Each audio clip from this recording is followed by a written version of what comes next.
Hello everyone, good morning to all of you. Today we are going to study about crystal field splitting in the case of the tetrahedral complexes. As we know that in the case of the tetrahedral complexes, the metal ion is surrounded by the four ligands. It is the coordination number of the central metal ion is 4.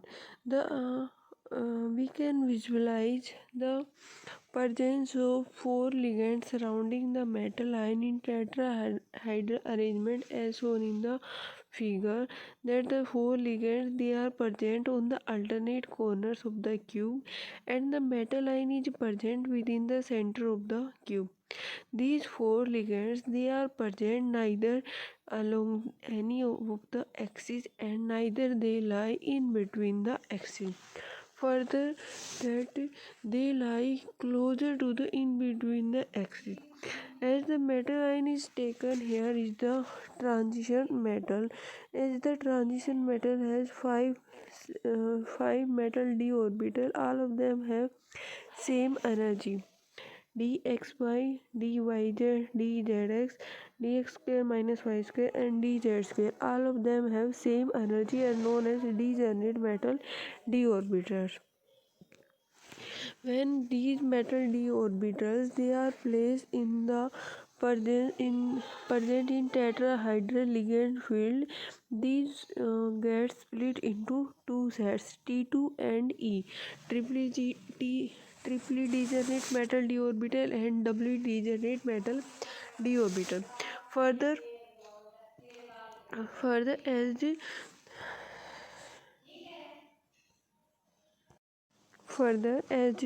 the metal d orbitals among these dxy, dyz and dzx, their lobes of electron density it lies in between the axes, and for the dx square minus y square and dz square, their lobes of electron density lie along the x, y and z axis.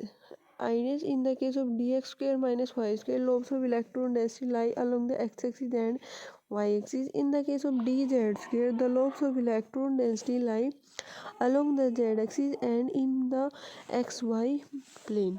So when the ligands they are approaching towards the metal ion, they are approaching closer to the in between the axes, and the metal d orbitals, either the dxy, dyz and dzx, they are also present in between the axes, so they faces greater repulsion from the ligands, and they due to the repulsion faced by them their energy gets higher and they become unstable. While the E sets of orbital, either the dx square minus y square and dz square, their lobes of electron density lie along the axis, along x, y and z axis, so they faces lesser repulsion from the ligands as compared to T2 sets of orbitals, so their energy gets lowered and they get stabilized.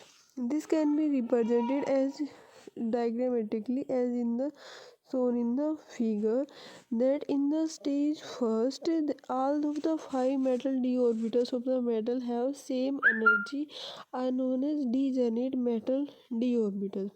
Further, when these metal d orbitals they are approached by the ligand field, either in the presence of spherical symmetric field, the energy of all of these five d orbitals gets raised, and in stage third, metal ion is when the metal ion is surrounded by the tetrahedral ligand field, then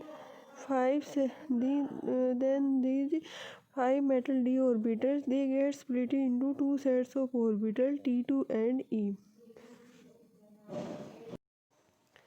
They get split into T2 and E set of orbitals. The T2 consists of dxy, dyz and dz orbital, and E is consists of dx square minus y square and dz square. Their energy is lowered by minus 6 dq, while in the case of T2 their energy is raised by 4 dq, and the average energy of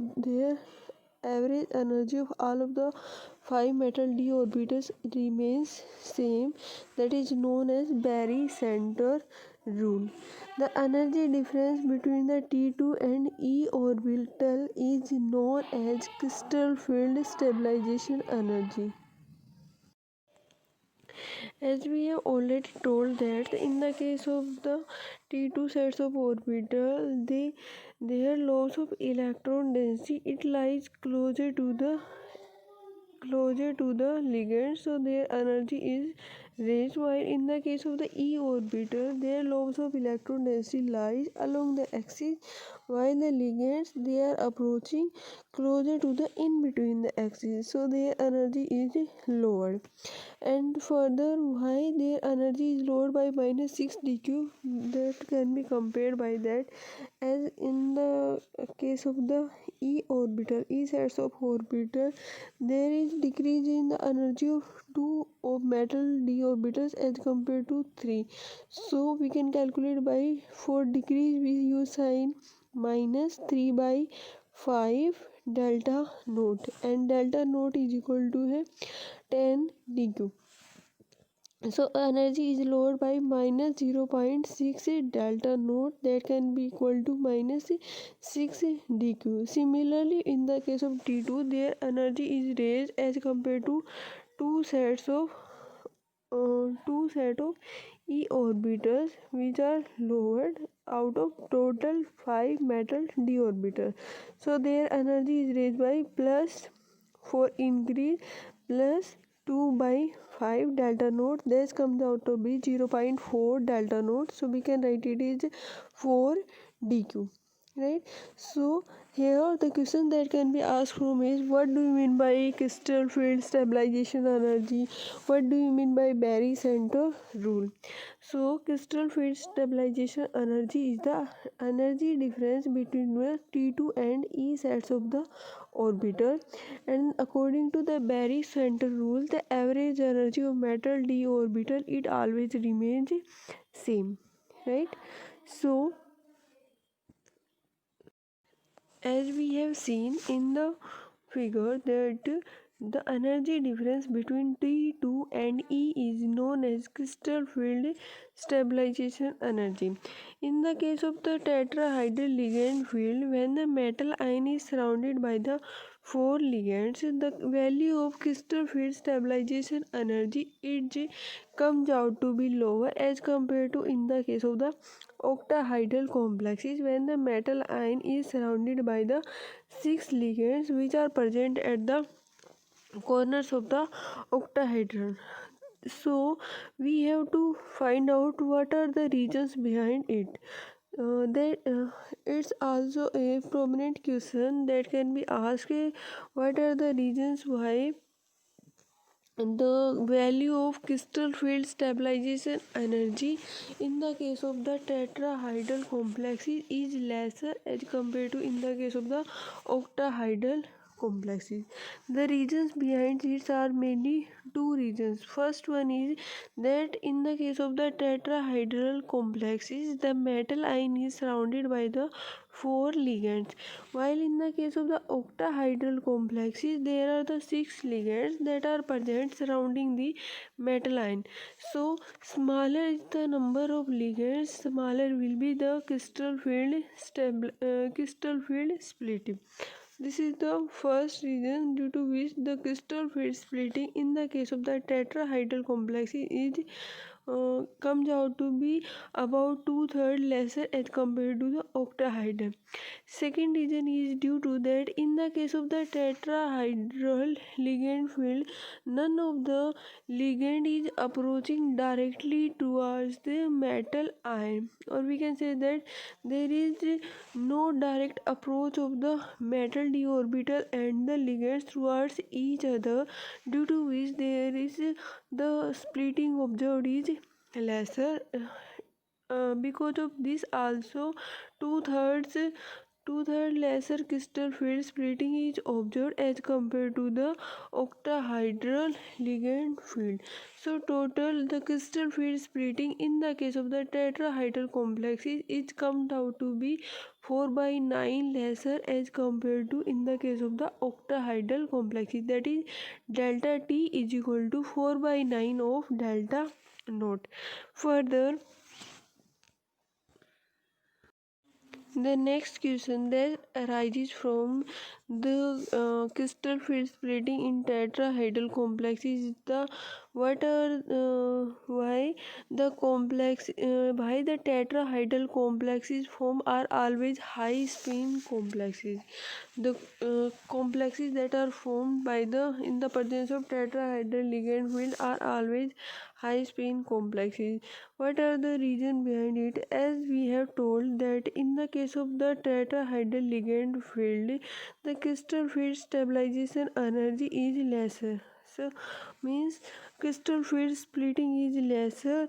The energy difference between the E and T2 is lesser. So pairing energy is also lesser.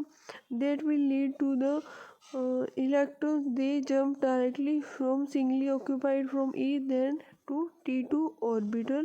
So the tetrahedral complexes formed, they are always high spin complexes. None of the tetrahedral complexes observed is low spin complex. So the main reason behind why the tetrahedral complexes form are always high spin complexes is that because of smaller crystal field splitting or lesser pairing energy. So the pairing of electrons it is not energetically favorable. Further, we have to calculate the crystal field stabilization energy in the case of the tetrahedral complexes. As we have shown in that crystal field splitting of metal ion when surrounded by the four ligands, it gets five metal d orbitals. They get split into two sets of orbital. The energy of E orbital gets lowered and triply degenerate metal d orbital gets higher by 4 dq, and the energy of E sets gets lowered by 6 dq. So first of all we will calculate the crystal field stabilization energy in the case of tetrahedral complexes with the metal d orbital having one electron. It is in the case of D1.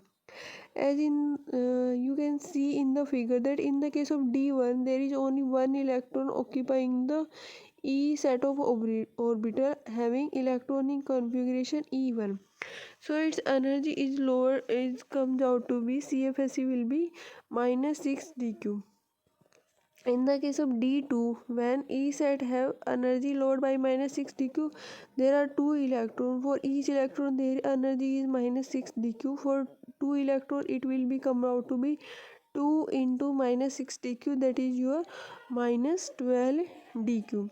Further, for D3, the energy will be comes out to be as we have told that the energy difference between the E and T2 is lower, so electron they first occupy E and then the T2 singly occupied, so their energy comes out to be 2 into minus 4 dq plus 6 dq, that is your comes out to be minus 8 dq. In the case of the D4, similarly, for lower E sets of orbital, energy comes out to be 2 into minus 6, that is minus 12 dq, plus 2 into 4 dq, to minus 12 plus 8, that will be minus 4 dq. In the case of the D5 set of orbital, the electrons are singly occupied in all of the E and T2 set of the orbital, and the electronic configuration will be E2 T23, right? So crystal field stabilization energy when we calculate it comes out to be 0, that is 2 into minus 6 dq plus 3 into 4 dq, minus 12 plus 12 is equal to 0. In the case of the D6 have electrons first are singly occupied in all E and T2 sets of orbital. Further, the next sixth electron it gets paired with the e electrons. So electronic configuration will be come out to be E3T2 3, and CFSC comes out to be 4.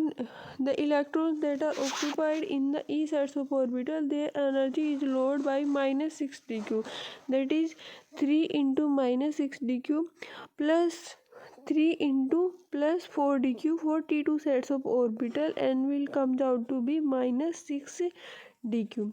For D7, first electrons they will be singly occupied in the E set and T2C set, and then pairing will occur, and the total CFSC value it comes out to be 4 into minus 6 dq plus 3 into 4 dq, that will be total will be minus 12 dq. Similarly, for the D8 electronic configuration, there are only 2 electrons that are left unpaired, and the CFSE when we calculate it will comes out to be for the E sets of orbital, as it is lowered by the minus 6 dq, so 4 into minus 6 dq plus 4 into 4 dq for T2 sets of orbital, that is minus 24 plus 16, that will be comes out to be 8 dq minus 8 dq. For D9, the the electronic configuration it will be comes out to be E4 T2 5, and CFSE value will be minus 4 dq. Similarly, for the D10, when all of the electrons gets paired, the energy will be for D0, for D5 and D10, CFSE value comes out to be 0. We can calculate it by that. In the case of E, energy is lowered by minus 6 dq, so 4 electrons and minus 6 dq for each, that is minus 24 dq. For T2 set there are 6 electrons, and the energy of each of them is raised by plus 4 dq, that is comes out to be plus 24 dq. So total energy for D10 CFSE value will be minus 24 plus 24, that is comes out to be 0. So crystal field stabilization energy in the case of D5 and D10 it comes out to be 0. Here, the question that can be asked from the CFSE can be directly. We can given you can be asked about directly that calculate the CFSE value for D1, D2, D7, D8 electronic configuration in the presence of tetrahedral ligand field, or you can be given any metal ion complex, and for that you have to calculate the value of CFSE. For example, in the case of the NiCl4, we have to calculate the CFSE value. So in this case, in the case of NiCl4 2 negative complex, the central metal ion is nickel, and the ligands that are present surrounding the nickel are chloride ion. As the complex is tetrahedral complex, the metal ion, first of all we will find out the oxidation state of the metal ion, that is will be comes out to be plus 2, and the electronic configuration of the nickel is 3d8 4s2.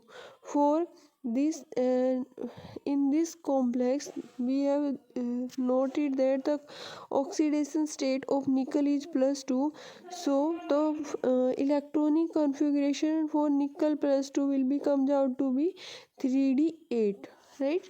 For 3d8 now means we have d8 electrons in the metal d orbital, and in the presence of tetrahedral ligand field, as we have noted down that the energy of e orbital is lowered and energy of T2 sets of orbital gets higher.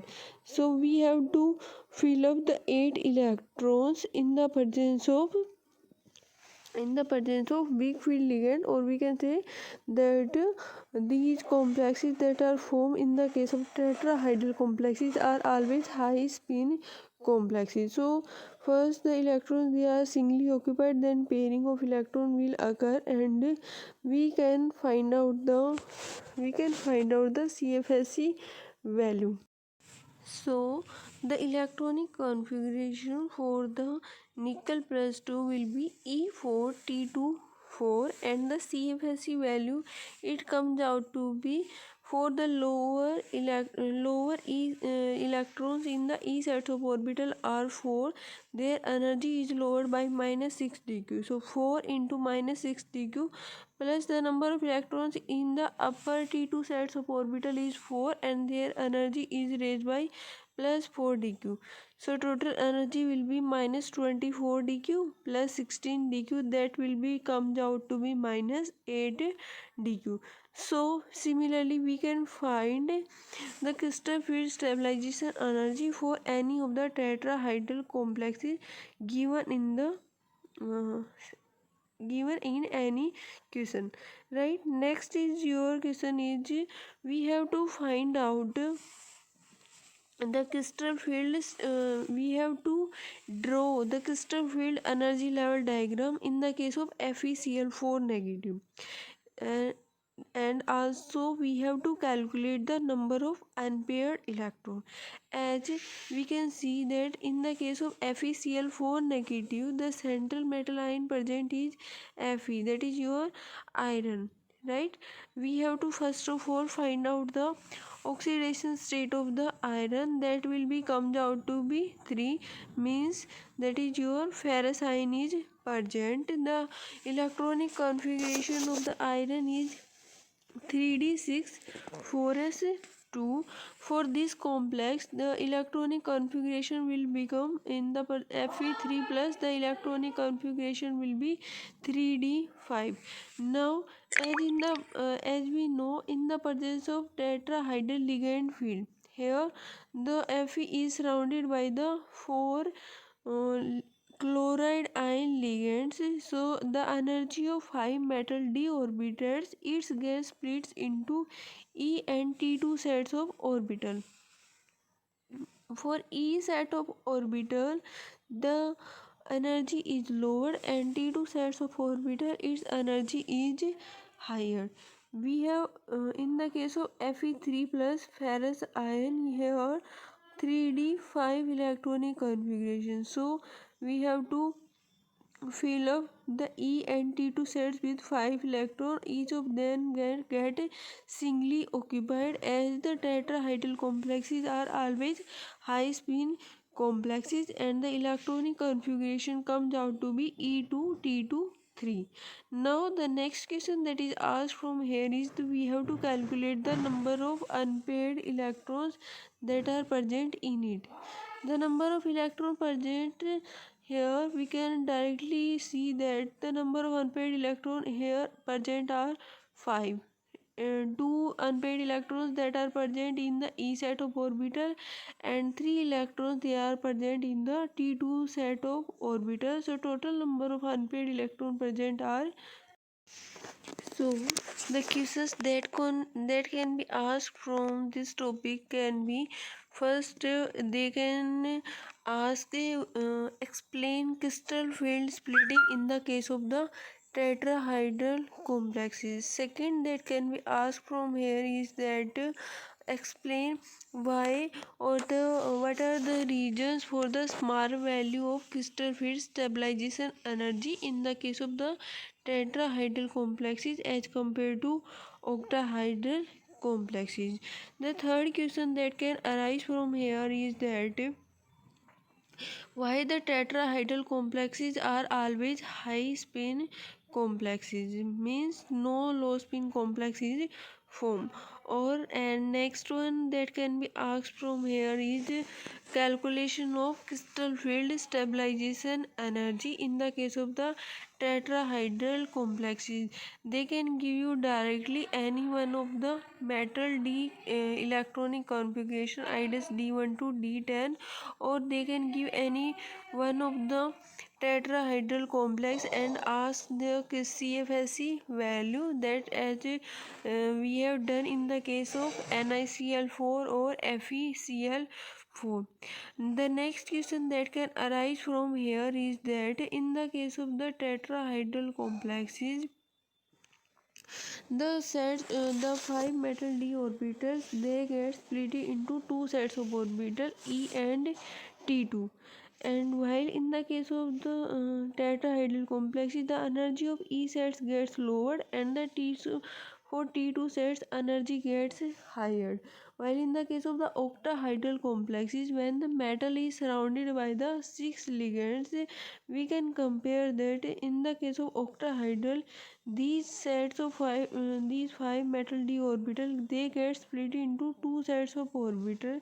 The energy of T2 sets of orbital gets lowered while the energy of E sets gets higher, and in the case of octahedral complexes, we use the term EG set of orbital and the T2G set of orbital. While in case of tetrahedral complexes, we use E set of orbital and T2 set of orbital.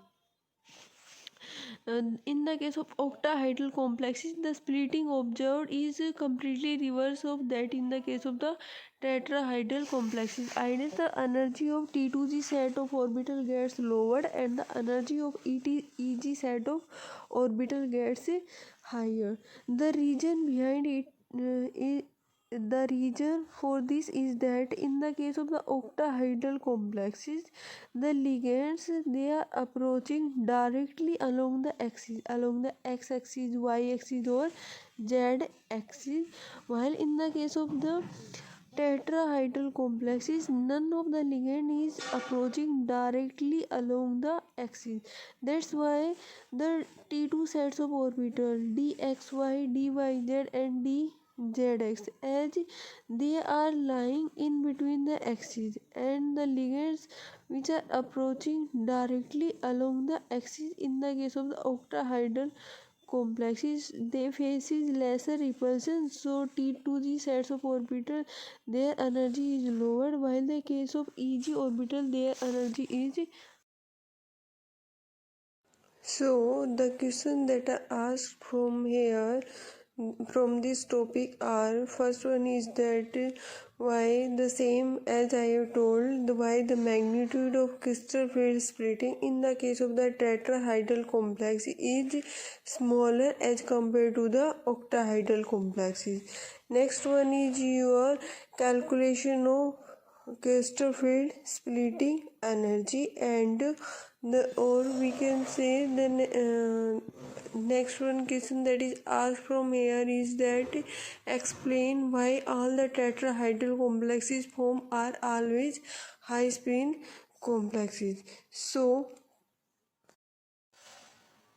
the questions that can be asked from this topic are, mainly we have discussed that about the crystal field splitting in the case of the tetrahedral complexes, why the tetrahedral complexes form are always high spin complexes, or third question is that why the crystal field stabilization energy comes out to be lesser in the case of the tetrahedral complexes as compared to octahedral complexes. Next one that can be asked from here is the calculation of value of CFSE. So we can revise all these in within 2 minutes, that what we have discussed yet now, that in the case of the tetrahedral complexes, whenever the metal ion is approached by the four ligands, they are approaching uh, closer to the in between the axis. That's why the energy of the sets of the orbital which lie along the axis, their energy is raised, while the sets of the orbital, either the dx square minus y square and dz square, their lobes of electron density which is lying along the axis, their energy is lowered and they get stabilize. The set so the metal 5d orbitals, they get split into two sets of orbital, that is energy of E sets gets lowered and the T2 set gets higher, and the energy difference between the T2 and E is known as crystal field stabilization energy, that is represented by the delta T. Delta T is equal to 10 dq. The energy of E set is lowered by minus 6 dq, and while the energy of T2 set is gets higher by plus 4 dq for each set of the orbital. Next question that is asked, that is I have explained that why the value of crystal field splitting in the case of the tetrahedral complexes is smaller as compared to octahedral is that because of the two reasons. First one is due to the lesser number of ligands present in tetrahedral complexes. Second one is due to the no ligands approaching directly towards the metal ion. Next, third question's answer is that in the case of tetrahedral complexes, they always form high spin complexes because the value of crystal field stabilization energy in the case of the tetrahedral complexes is smaller. So, the pairing will not be energetically favored and the complexes are formed are always high spin complexes. Further, we have to calculate, next one is that the CFSC value for the tetrahedral complexes. So if we have to calculate the CFSC value, we have